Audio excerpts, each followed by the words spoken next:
So you guys are now in the Europa League, and the big question here for me, for Liverpool and Jurgen Klopp, Talked about Europa League. it's Thursday football. Yeah. Is it a must that Liverpool must win the Europa League? Europa League isn't something, it's not a walk in the park. Yeah, it isn't. It has never been a walk in the park. We look at it as a small competition. You look at the caliber of clubs. Yeah. And then you look but at... there are those clubs Exactly. that have made Europa League, their Champions League.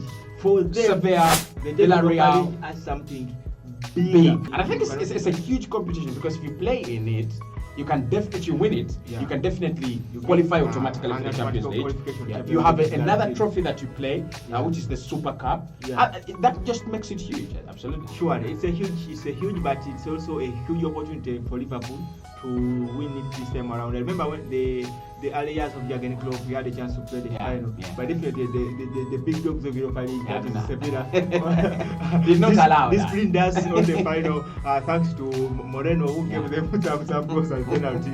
So you feel like this time around Liverpool have an upper hand in the Europa League, because with their display into UEFA competitions at large, in the Champions League and in the Europa League, they have that pedigree. So if you are playing some bit of small teams with this squad, you have the names and big players compared to the rest of the teams that will be into the Europa League. So this is a chance and an opportunity to utilize and win this cup. You can use this as the path to go back to the Champions League if things don't go right. If things don't go right in the Premier League. So you can balance the two. You give up maybe 2 or 1 domestic cup, and you say, let me give up this and concentrate at least on the Premier League and the Europa League. Because for Europa League, it comes with many things, as you've just said there. It's a huge competition.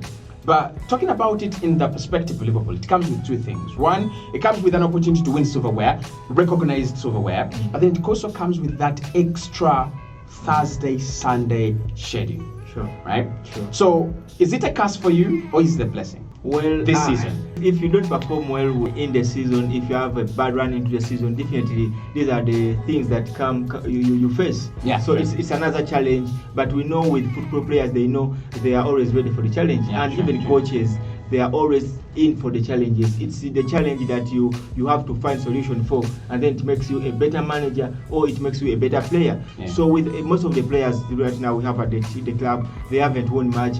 With all the new signings and the young players we have, Exop Cody Gakpo, Luis Diaz, Diego Jota, I'm not so sure about Downey Nunez, Soboslai, McAllister. They're literally just arriving into their peak for the next 2-3 years. For them to announce themselves at the club, they definitely have to win something. At least you must start with the Europa League, and then definitely that can help Liverpool fans think that these players might win the Champions League. But if you fail to win even something small like Europa League, definitely it doesn't sound great. And for confidence reasons, I think Liverpool can use it as a morale booster. It's disrespectful for me to say that Liverpool should use it as a morale booster, but you look at the magnitude of Liverpool as a brand, they shouldn't be competing in the Europa League, not at any day, not in any season. But again, football has changed. There's a lot of money here and there. Newcastle now a big side, so silverware has become silverware. You've talked about how football has changed, and with now the Europa League isn't something you say it's shame to play Europa League. No, it's no longer. We've seen Man United and Arsenal playing Europa League in the consecutive season. Every single season, and they're failing to win it, and then actually even their fans get mad at the players. That why aren't you winning the Europa League? It's become something. It can be a consolation, but it can be a consolation actually into the league, or something even bigger into the league, because we've seen the Sevillas and big managers actually trying out the new tactics and formats into the Europa League, new managers actually coming out of the Europa League and dominating into the Champions League. So that's a great point. Do you think Liverpool are playing a different system this season, and do you think the Europa League will help you consolidate your system? Because in the Premier League you don't have a lot of time. You don't have the time to test your. You need to bring the best of your best every player. Absolutely. Every team is much concentrated. Actually, every team wants to win the game.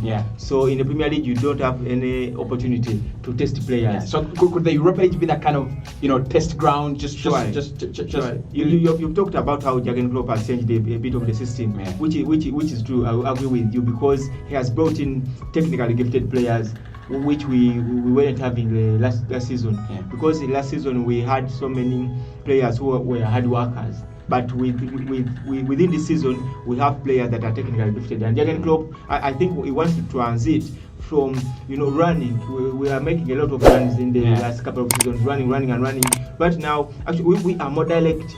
If you have watched our games, we are more direct. What comes with that being more direct is that if a team, like we watch our game with Chelsea, if a team has a lot of midfielders and they are good, definitely they can keep you at the back. Yeah, absolutely can. But when you find spaces, you can punch a team, even you can score 8 goals. And I am very worried for Man United when you face them this time around they may concede 8. I actually saw that in the Aston Villa game. Yeah. Trent Alexander-Arnold in that game was my player of the game, player of the match. Yeah. And what I liked about him, although it was a weakness from Aston Villa, he was literally using that space in midfield to literally find balls over the top for Salah and Darwin Núñez, who are very quick, they are very fast, and they're very, very, very smart. Very smart footballers. Yeah.